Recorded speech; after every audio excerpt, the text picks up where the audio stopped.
Hello everyone. देखिए, इसके पिछले वीडियो में हमने क्या किया था, हाइट और डिस्टेंस के कुछ अच्छे न्यूमेरिकल को सॉल्व किया था और उसी के क्रम में क्या करेंगे, हम आगे के न्यूमेरिकल को सॉल्व करेंगे।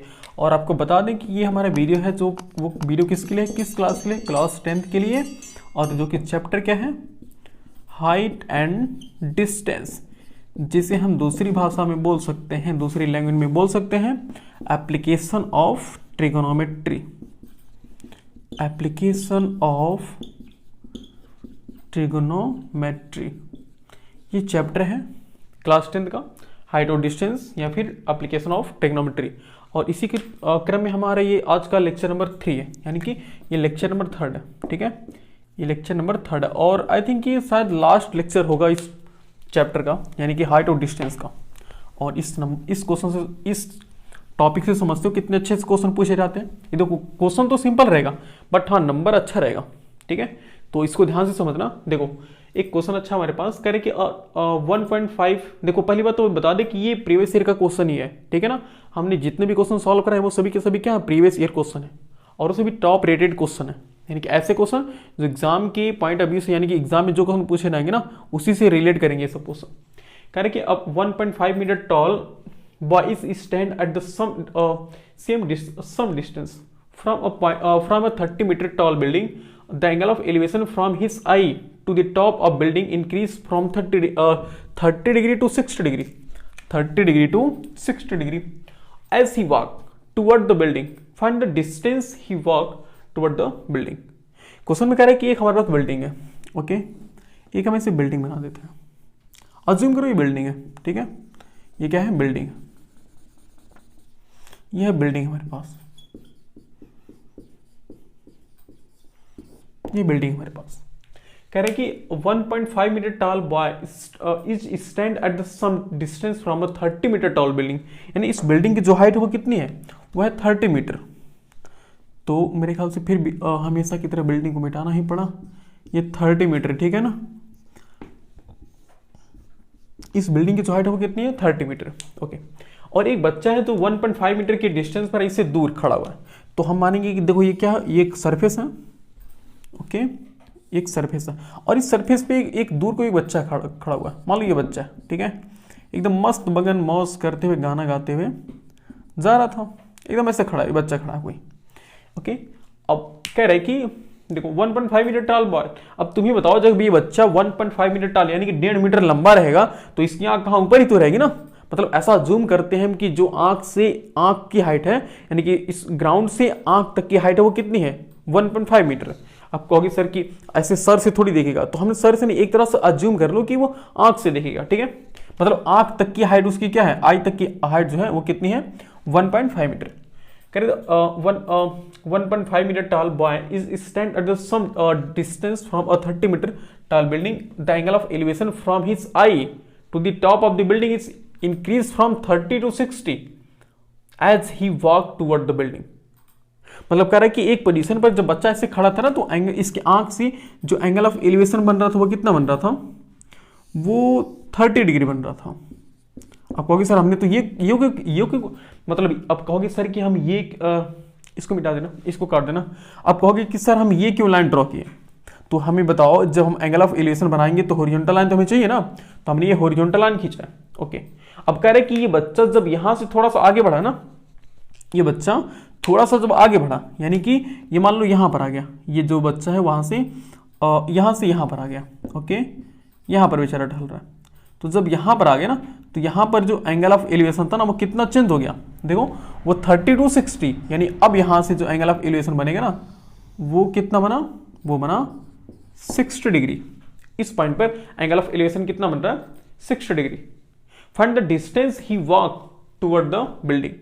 तो हमें बताना है कि इस बच्चे ने कितना डिस्टेंस ट्रेवल किया इस बिल्डिंग की तरफ पहुंचने के लिए, यानी कि हमें ये डिस्टेंस बतानी है। तो इसको लेट कर लो कि x मीटर। हमने मान लिया कि वो बच्चे ने कितना डिस्टेंस ट्रेवल किया, x मीटर ट्रेवल किया। क्वेश्चन समझ पा रहे हो।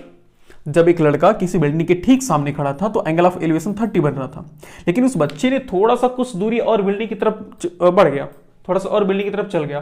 तो जब चलने पर देखा कि एंगल ऑफ एलिवेशन उसका चेंज हो गया, 30 से 60 हो गया। और ये लॉजिक की बात है कि जब हम किसी भी ऑब्जेक्ट के जितना नजदीक जाते जाएंगे ना, एंगल ऑफ एलिवेशन उतना बड़ा होता चला जाएगा। ओके, तो ये हमारे पास केस है। और इसमें कह रहा है कि बताओ कि ये बच्चा कितना डिस्टेंस ट्रेवल किया बिल्डिंग की तरफ। ओके, तो एक काम करते हैं, इस पॉइंट को नाम ए दो, इसको अब इस बच्चे को हटा करके ना हम एक सिंगल लाइन यूज करते हैं, तब अच्छे समझ में आएगा। ओके, इसको हम एक सिंगल लाइन यूज करते हैं ऐसे, और इसको भी हम एक सिंगल लाइन यूज करते हैं। मान लो ये स्टूडेंट है, ठीक है।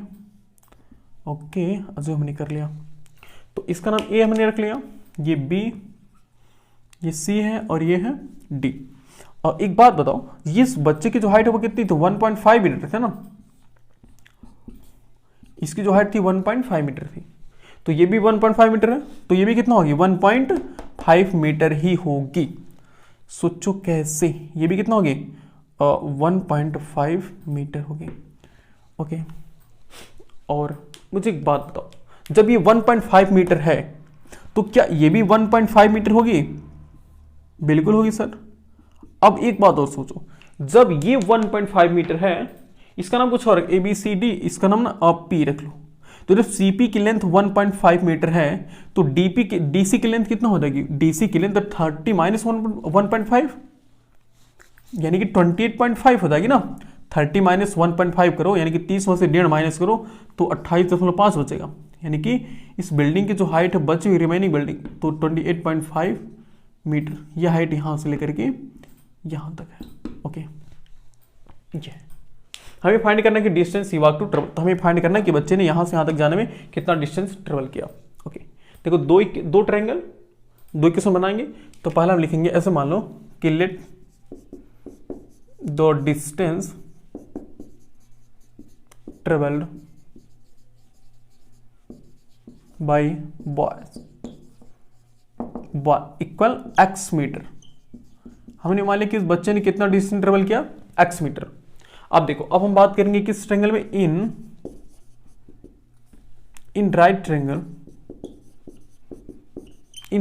बी सी डी में हम B C D right triangle की बात करेंगे। देखो इस ट्रायंगल में बताओ ये क्या। अच्छा एक काम करते हैं, इसको ना वाई मान लो, इसे हमें रैंडम डिस्टेंस है ना, इसको वाई मान लेते हैं, कोई दिक्कत नहीं होगी, हमने इसको वाई मान लिया। Okay, in triangle B C D में हम देख रहे हैं, तो अगर हम 10 लगाएं तो बेस परपेंडिकुलर अपान बेस आ जाएगा, यानी कि 10 और 1060 इक्वल टू परपेंडिकुलर है, ये परपेंडिकुलर क्या हमारे पास देखो डीसी, परपेंडिकुलर डीसी अपान बेस क्या है? बीसी। तो 1060 की वैल्यू √3 इक्वल डीसी कितना है? डीसी है 28.5 डिवाइडेड बाई बीसी कितना है? बीसी वाई अपन क्रॉस मल्टीप्लाई कर लो तो √3 times of Y equal 28.5, then Y equal हो गया 28.5 डिवाइडेड बाई √3। ओके, हम इसको रेशनलाइज करेंगे बाद में। ओके, हम समझ रहे हैं आपका दिमाग यहाँ पर काम कर रहा होगा कि सर इसको रेशनलाइज कर लीजिए। इसको अब अभी रेशनलाइज करते हैं, थोड़ा सा भी हम सॉल्व कर लें उसके बाद। अब देखो, अब हम इस ए सी डी ट्रायंगल में काम कर सकते हैं क्या? बिल्कुल, यानी कि in right triangle B C D हम अब बी सी डी ट्रायंगल में काम करेंगे। तो 1030 यहां भी देखो 1030 मतलब 1030 को क्या होगा? परपेंडिकुलर अपान बेस, तो परपेंडिकुलर तो सी डी है अपान बेस कितना? ए सी, पूरा टोटल है बेस, क्योंकि हम ये वाला एंगल यूज कर रहे हैं। तो 1030 की वैल्यू होती है 1/√3 इक्वल टू सी डी कितना? सी डी 28.5 डिवाइडेड बाई ए सी कितना है? सोचो, इतना यहां से यहां तक x है और यहां से तक कितना y, तो क्या हम इसको x प्लस वाई लिख सकते हैं? बिल्कुल लिख सकते हैं। देखो यहां से तक x हमने माना हुआ ना, तो जब ये x है तो भी x होगा, ये x है और ये y, तो हम x प्लस वाई लिख सकते हैं। और 1/√3 equal to 28.5 divided by x plus Y. x तो हमें नहीं पता है। ओके, y कितना? देखो y कांस्टेंट वैल्यू है कि नहीं? ये देखो 28.5 कांस्टेंट वैल्यू है, √3 भी एक कांस्टेंट, हालांकि ये इरेशनल नंबर है लेकिन कांस्टेंट है, तो 28.5 अपान √3 क्या है? 28.5 अपान √3। ओके, अब देखो, अब क्या करते हैं हम ना, एक काम करते क्रॉस मल्टीप्लाई कर ही लो, क्रॉस मल्टीप्लाई कर ही लेते हैं। तो x plus x plus 28.5 upon √3 equal to 28.5 into √3। Okay, इसके बाद हमें यहाँ सॉल्व करना चाहिए, दिख जाएगा मेरे ख्याल से। अपन वन करके हम क्या कर ले रहे हैं, एलसीएम ले रहे हैं। तो रूट 3 इसका एलसीएम होगा, तो 1 से रूट 3 यानी कि root three times of X plus 28.5 equal to 28.5 plus नहीं 28.5 इंटू रूट 3। तो रूट 3 अपन 1 करके हम क्या करेंगे, क्रॉस मल्टीप्लाई कर लेते हैं। मेरे ख्याल से एक लाइन दिखना चाहिए आपको। तो ये हो गया root 3x plus 28.5 is equal to, देखो रूट 3 से जब मल्टीप्लाई करेंगे ना तो ये रूट 3 इंटू रूट 3 कितना होगा, 3 होगा, यानी 28.5 इंटू 3। ओके, और अब देखो, अब एक काम करते हैं, अब तो हमें काम क्या करना, सॉल्व करना है। इसके बाद तो मुझे कहीं ना कहीं परमिशन चाहिए मिटाने की। इस काम करते हैं, मैं इसको क्वेश्चन को मिटा देता हूँ। ओके, क्योंकि क्वेश्चन में तो कुछ बचा नहीं, क्योंकि हमने सब इसमें से निचोड़ करके ये फिगर बना दिया और क्वेश्चन को हमने सॉल्व कर लिया। देखो अब ये रूट 3 इक्वल, देखो 3 से मल्टीप्लाई कराओ तो ये 5 है, तो 3 5 जा 15 और 3 जा 24, 24 1 25 और 3 2 6 2 8, 85.5 और माइनस ये रूट 3x है भाई, हाँ रूट 3x। देखो हम इस 28.5 को ना भी राइट में शिफ्ट कर देते हैं, minus 28.5, then root 3x is equal to हो गया, देखो 0 8 7 15 हो गया और हो गया 6 2 8 5 2 7। ओके, यानी कि 57 हो गया। देन x इक्वल हो गया 57 divided by square root 3। Okay, so x equal हो गया, इसको हम रेशनलाइज कर लेते हैं, 57 अपान रूट 3 हम क्या करते हैं, रूट 3 से मल्टीप्लाई भी कर लेते हैं, रूट 3 से हम डिवाइड भी कर लेते हैं। देन x इक्वल हो गया 57 रूट 3 डिवाइडेड बाई 3 हो गया 3, तो 3 9 27, यानी हो गया 19 रूट 3 इतना मीटर। अब हम क्या कर सकते हैं, इसको चाहे तो हम अंडर रूट थ्री की हम वैल्यू भी पुट कर सकते हैं, मतलब एक्चुअल में हमारी जो डिस्टेंस होगी वो कितना आएगी, वो आएगी 19 रूट 3। तो समझ में आया कैसे क्वेश्चन हमने सॉल्व किया है। देखो अच्छा क्वेश्चन था, क्योंकि ये हमें चेक करना था ना कि जब बच्चा यहाँ से यहाँ टहलेगा तो एंगल ऑफ एलिवेशन चेंज होगा। और हमेशा याद रखना कि किसी भी बिल्डिंग हो, चाहे टावर हो, चाहे कोई भी ट्री हो, अगर हम उस टावर, ट्री या फिर बिल्डिंग के नजदीक अगर हम नजदीक जाएंगे ना तो एंगल ऑफ एलिवेशन बढ़ता रहता है, यानी एंगल ऑफ एलिवेशन की वैल्यू बढ़ती रहेगी। और जैसे जैसे हम दूर आते रहेंगे एंगल ऑफ एलिवेशन की वैल्यू क्या होगी, घटती आएगी।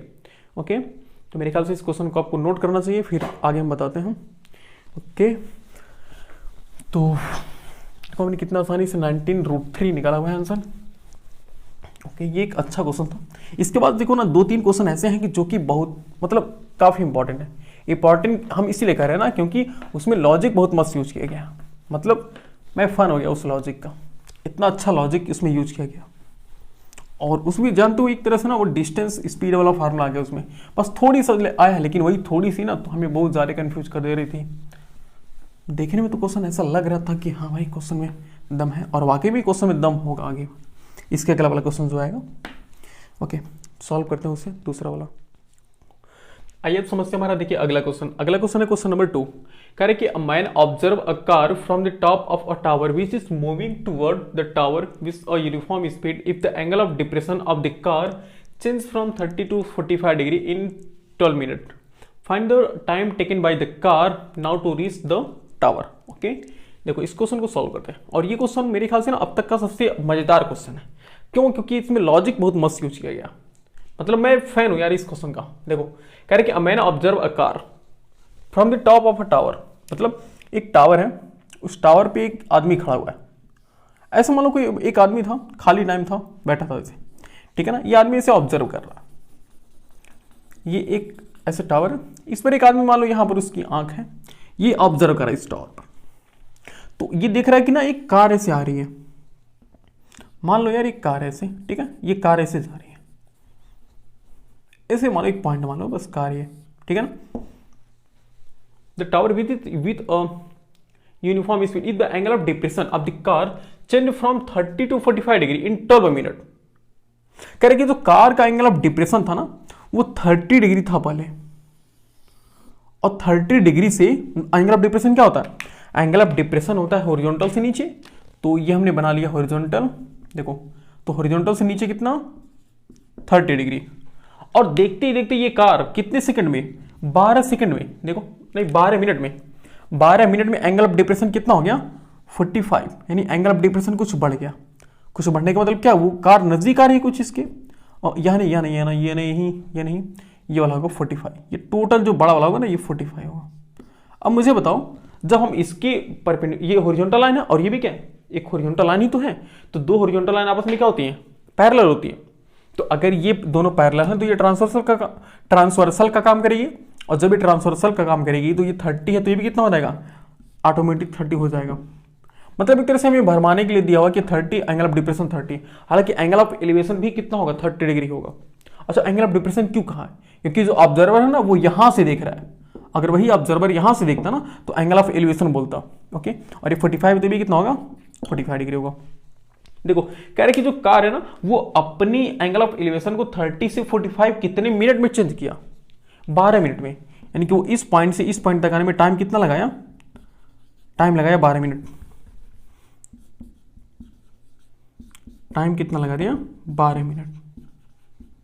ओके, यहां से यहां तक आने में उसने 12 मिनट का टाइम लिया। ओके, कह रहे कि find the time taken by the car now to reach the tower. तो हमें बताना है कि अब इस पॉइंट से इस पॉइंट तक जाने में कार कितना टाइम लेगा, ये हमसे पूछ रहा है कि कार यहां से यहां तक जाने में कितना टाइम लेगा। देखो find the time taken by the car now to reach the tower, tower तक पहुंचने में कार कितना टाइम लेगा। ओके, तो एक काम करते हैं। अच्छा देखो एक चीज और इसमें कहा है, एक विद विद स्पीड लिखा है, सबसे मजेदार वाली बात, यूनिफॉर्म स्पीड समझते हो, अगर हमने फिजिक्स में मोशन चैप्टर पढ़ा होगा तो उसमें एक यूनिफॉर्म स्पीड आई होती है। यूनिफॉर्म स्पीड एक ऐसी स्पीड होती है ना कि जिस पर हम एक बराबर किसी स्पीड से चलते रहते हैं। मान लो कि हमें यहाँ से जाना है, अब 10 किलोमीटर जाना है, तो हम 10 किलोमीटर ना एक, जैसे मान लो कि हमारी एक एवरेज स्पीड है 15 किलोमीटर, हमारी एक स्पीड है normal speed 20 kilometre per hour, तो हम 20 किलोमीटर पर आवर स्टार्ट किए और 20 किलोमीटर पर आवर लास्ट तक भी जाएंगे, यानी कि हमारी स्पीड ना तो घटेगी ना बढ़ेगी, तो 20 kilometre per hour 20 kilometre per hour 20 kilometre per hour 20 kilometre per hour. तो अगर डिस्टेंस स्पीड हर जगह सेम होगी तो उसी स्पीड को हम बोलते हैं यूनिफॉर्म स्पीड। तो यहां कह रहे हैं कि जो कार की स्पीड यहां रही होगी वही कार की स्पीड यहां भी रही होगी, वही कार की स्पीड यहां भी, और वही कार की स्पीड यहां भी रही होगी, ऐसा माना गया। तो अगर हम मान लेते हैं कि let the speed of car, ऐसा मान लेते हैं कि let the speed of car, speed of uniform speed कर लो तो और अच्छी बात होगी। Let the uniform speed of the car equal X metre per second, नहीं वी मीटर पर सेकेंड मानो, क्योंकि हमने एक्स तो पहले यूज कर लिया है, नहीं अभी यूज नहीं किया। हालांकि देखो स्पीड को हम वी से अज्यूम करते हैं, इसलिए हमने वी मान लेते हैं कि हमने मान लिया कि जो कार की यूनिफॉर्म स्पीड कितना है वी मीटर पर सेकेंड है। ओके, अब देखो अब यहां पर टाइम दिया है और स्पीड हमने कितना लिख लिया, स्पीड हमने लिख लिया है V metre per second, we metre per second. Okay, और यहां भी स्पीड कितना है, यहां भी स्पीड वही रहेगा, यहां भी स्पीड कितना रहेगा, यहां भी speed V metre per second ही रहेगा। वी मीटर पर सेकेंड हमने लिया ना। ओके चलो कोई बात नहीं, ये भी कितना होगा we metre per second, we metre पर, अच्छा एक काम करते हैं वी मीटर पर मिनट मान लो तो भी अच्छी बात होगी, चाहे मिनट मान लो चाहे सेकंड मान लो, सेकंड ही मानते हैं, सेकंड मानते हैं। ओके, तो एक काम करते हैं पहले इसको ना, इसको मिनट को सेकंड में चेंज कर लेते हैं। तो 12 मिनट में कितने, 12 इंटू 60 यानी 12 सेकेंड 72, 720 सेकेंड, यानी 12 मिनट का मतलब क्या 720 सेकेंड। और स्पीड हमने कितना माना है, स्पीड हमने माना है वी मीटर पर सेकेंड, और यहां भी स्पीड कितना माना वी मीटर पर सेकेंड। एक काम करते हैं इसको पहले नेमिंग कर लेते हैं। देखो ध्यान से समझना, ये क्वेश्चन थोड़ा सा कंफ्यूजिंग है, ए बी सी और डी। देखो एक काम करते हैं, यहां let the length of B C, ऐसे अज्यूम कर लो, let the length of B C equal, हमने कितना माना एक्स मान लो, एक्स मीटर हमने मान लिया कि जो बी सी की लेंथ है ना वो कितना एक्स मीटर है, और सच दैट स्पीड कितना है, स्पीड तो वी मीटर पर सेकेंड है, वी मीटर पर सेकेंड। एक काम करते हैं, इसके लिए कोई हमें इसकी तो हमें स्पीड की कोई जरूरत नहीं है। ओके, हमने मान लिया कि जो बीसी के लेंथ है ना वो कितना है, बीसी के लेंथ हमने मान लिया कि एक्स मीटर है। हमने मान लिया कि यहां से यहां तक की जो लेंथ है ना वो कितना है, एक्स मीटर हमने मान लिया। Okay, X metre. अब यहां पर देखो for length A B, for length A B. अब ए बी के लिए देखो तो स्पीड कितना दिया हुआ है, स्पीड है v metre per second. Time कितना है, टाइम है कितना है 12 इंटू, ओहो टाइम तो डायरेक्ट 72 लिख सकते हैं, 720 सेकेंड। ओके, यहां के डिस्टेंस निकालो तो डिस्टेंस कितना होगा, डिस्टेंस कितना होगा, डिस्टेंस, अच्छा बताओ डिस्टेंस का फार्मूला क्या होता है, speed into time, speed into time, ये डिस्टेंस का फार्मूला होता है। तो क्या हम डिस्टेंस निकाल सकते हैं, तो अच्छा बताओ डिस्टेंस क्या ए बी तो होगा, डिस्टेंस हमारा ए बी ही होगा, इक्वल स्पीड क्या है, स्पीड हमने v माना है, टाइम कितना है 720 है, तो क्या ये 720 v मीटर हो गया। डिस्टेंस याद रखना, डिस्टेंस है ए बी क्या, ए बी लेंथ है, एक तरह से डिस्टेंस है। ये हमने कितना मान, ए बी हमने कितना निकाल दिया 720 v मीटर पर मीटर हो गया सिर्फ, ये ATRE मीटर हो गया। एक काम सोचो, हमें फाइंड करना है कि बी से सी तक पहुंचने में टाइम कितना लगेगा ना, तो एक्चुअल में हमें टाइम मानना चाहिए। तो लेट द टाइम, ऐसे ये मानो, let the time taken by car to reach the tower equal T second. हमने मान लिया कि जो टावर, जो गाड़ी है ना, जो कार है वो बी से सी तक जाने में कितना टाइम लगाएगी, टी सेकेंड लगाएगी, हमने मान लिया टी सेकेंड लगाएगी। अब बताओ यूनिफॉर्म स्पीड हमने कितना माना है, V metre. Time taken by the car to reach the tower हमने कितना माना है, टी सेकेंड माना है। और अगर हम इन सब चीजों को देखें तो क्या हम लेंथ ऑफ बीसी नहीं निकाल सकते हैं। देखो यहां पर थोड़ा क्रिटिकल होगा, मैंने एक लाइन यहां छोड़ दिया था, ये लिखना पड़ेगा। द लेंथ ऑफ बीसी कितना होगा, सोचो लेंथ मतलब क्या, डिस्टेंस, डिस्टेंस का फार्मूला क्या होता है, डिस्टेंस का फार्मूला सोचो क्या होता है, स्पीड इंटू टाइम। और हमने स्पीड कितना माना है, स्पीड हमने तो v माना हुआ है, और टाइम कितना माना है, टाइम हमने t सेकेंड माना है, तो v इंटू टी, इतना क्या होगा, इतना मीटर होगा, याद रखना इतना मीटर होगा। यानी कि ये x हटा दो, x की हमें कोई रिक्वायरमेंट ही नहीं है। ओके, हाँ एक रिक्वायरमेंट ये है कि अगर हम हाइट मानना चाहते हैं ना इस टावर की, तो इस टावर की हाइट h मीटर मान लो। हमने मान लिया टावर की हाइट क्या है, h मीटर है। ओके, अब देखो क्वेश्चन का मूड यहीं से स्टार्ट होता है। हमने देखो अगर ध्यान से सोचो ना, तो हमने सबकी लेंथ निकाल दी, हमने ए बी की भी लेंथ निकाल दिया हुआ है। ए बी की लेंथ देखो कहां पर है, ए बी की लेंथ हमारे पास ये है। हमने बीसी की भी लेंथ निकाल दी, देखो बीसी यहां पर है, बीसी ये वी इंटू टी, हमने ए बी और बीसी दोनों की लेंथ निकाल दिया हुआ है। और हम यहां पर जो हाइट ऑफ टावर मान ले रहे हैं, ऐसे मान लो यहां पर लिख रहे थे, यहां पर थोड़ा सा इस जगह है, let the height of tower equal h, हमने मान लिया टावर की हाइट क्या है, h है, ठीक है ना। अब इन सभी को ध्यान में रखना, ठीक है।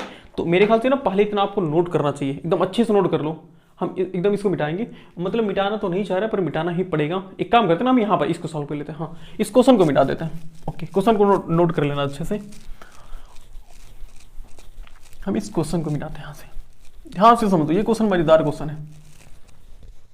अब देखो हमें ए बी पता है, बी सी पता है, हमें सी डी भी पता है, तो दो एंगल, दो राइट ट्रायंगल निकाल सकते हैं।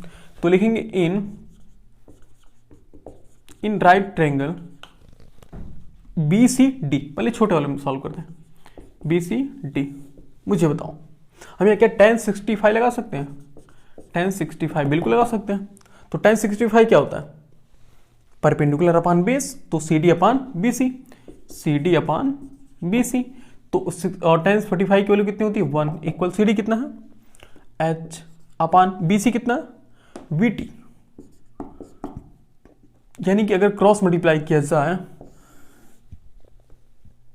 तो h equal V into T. एक हमें जरूरी एक तरह से इंफॉर्मेशन का लो, हमें एक अच्छा इंफॉर्मेशन मिल गया कि जो हाइट है वो किसके वी इंटू टी के इक्वल है। ओके, अब देखो, अब हम अगेन क्या करते हैं, अब अगेन हम बड़े वाले ट्रायंगल में काम करेंगे, यानी कि in right triangle A C D, okay, in right triangle A C D. देखो तो यहां पर भी अगर हम tan 30 लगाना चाहें तो tan 30 का फॉर्मूला क्या होगा, देखो बेस परपेंडिकुलर अपान हाइपोटेनस परपेंडिकुलर अपान बेस, तो AC है। ओके, तो tan 30 की वैल्यू हमें पता है अच्छे तरीके से 1/√3 होता है इक्वल CD कितना है, CD तो हमारे पास h है अपान AC कितना है, AC कहाँ गया, हाँ AC सोचो क्या है, AC AB प्लस BC कर सकते हैं, AC को हम AB प्लस BC करेंगे, देखो AC AB प्लस BC, तो AB कितना है, AB है 72 और 720V प्लस ऑफ BC कितना है, VT है, BC हमारे पास V इंटू टी है। ओके, तो ये हो गया 1/√3। अब देखो हमें H नहीं चाहिए, तो क्या हम H के प्लेस पर VT पुट कर सकते हैं, बिल्कुल, तो ये हम लिखेंगे V इंटू टी। देखो यहीं से क्वेश्चन एकदम चेंज हो गया, हमने H के प्लेस पर VT पुट कर लिया, ठीक है, H के प्लेस पर हमने VT पुट कर लिया, और यहां से देखो V कॉमन है क्या, देखो 720V और VT, तो अगर हम यहां से V कॉमन कर ले तो बचेगा 720 प्लस टी, ये बचेगा, तो VCV क्या हो गया, कैंसिल हो गया। अब देखो, अब हमारा आंसर कुछ अच्छे से दिख रहा होगा, 1/√3 इक्वल और T अपान 720 प्लस टी, क्रॉस मल्टीप्लाई कर लो तो 720 प्लस टी इक्वल हो गया √3 टाइम्स ऑफ टी। ओके, इस टी को राइट में शिफ्ट कर दो तो 720 इक्वल हो गया इसका √3 times of T minus T. Okay, अब देखो √3 में से √3 टी में से एक काम करते हैं ना, यहाँ से टी कॉमन कर लेते हैं, तो 720 इक्वल हमने टी कॉमन कर लिया तो बचा क्या, बचा √3 माइनस 1, तो 720 इक्वल हम यहाँ से टी कॉमन करते हैं, बचा कॉमन तो करिए थे 1.732 माइनस 1, तो 720 इक्वल, अभी तो समझने वाली बात नहीं कुछ, इनटू देखो 1 में से अगर हम माइनस करेंगे तो कितना होगा, 0.732 होगा। ओके, सही बात है, 0.732। ओके, और अब हम क्या करेंगे, अब देखो हमारा लास्ट स्टेप है, उसको ना हम यहां से यहां सॉल्व करते हैं, यहां से यहां सॉल्व करते हैं। तो अगर हम t की वैल्यू निकालना चाहें तो क्या होगा, t इंटू हम पूरे RHS को ना LHS में शिफ्ट कर देना चाह रहे हैं। ओके, तो हम अगर RHS को LHS में, ये 720 था तो 700 कैसा गया, हाँ ये 720। ओके, इसको RHS इधर शिफ्ट कर तो t इंटू 0.732 इक्वल 720, तो t इक्वल हो गया 720 डिवाइडेड बाई 0.732। ओके, तो ये हो गया। अब इसके बाद ना मेरे ख्याल से आपको नोट करना ही पड़ेगा, मेरे ख्याल से ये जो नीचे और हमने लिखा था ये आपने नोट कर लिया होगा, ठीक है, तो इसको करते हैं इरेज, थोड़ा सा हमें ज़रूरत है इसको इरेज करने की, बस ज़्यादा नहीं, इतना ही ज़रूरी है। ओके, देखो तो यहाँ से t की वैल्यू हमारे पास आ गई, देखो 720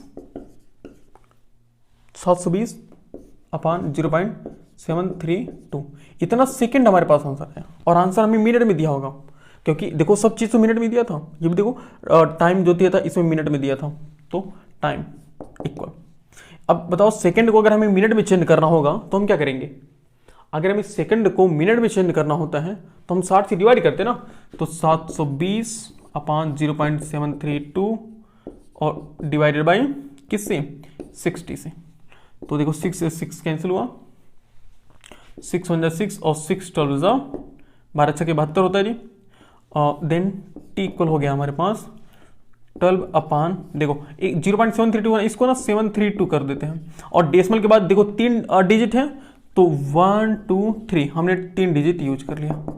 अब देखो यानी कि इसको हम डायरेक्टली क्या करते हैं, डिवाइड कर लेते हैं, तो t इक्वल, देखो एक काम करते हैं, हमारा जो आंसर आएगा ना वो अप्रॉक्स में आएगा, तो कहीं ना कहीं एक काम एक छोटा सा ही कर लेते हैं ना, यहाँ से √3 के वैल्यू पुट ही मत करो यार, ऐसे सोचो, सबसे आसान तरीका, ये √3 के वैल्यू हम पुट ही नहीं करते, ये हम फंसते हुए चले जाएंगे, जितना हम जाएंगे ना फंसते हुए चले जाएंगे।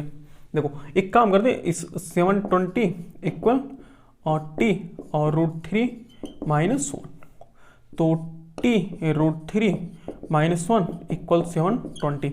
अब देखो अभी काम करते हैं ना, हम इस टी को उधर शिफ्ट कर देते √3 -1 को, तो 720 अपान √3 -1 टी इक्वल हो गया।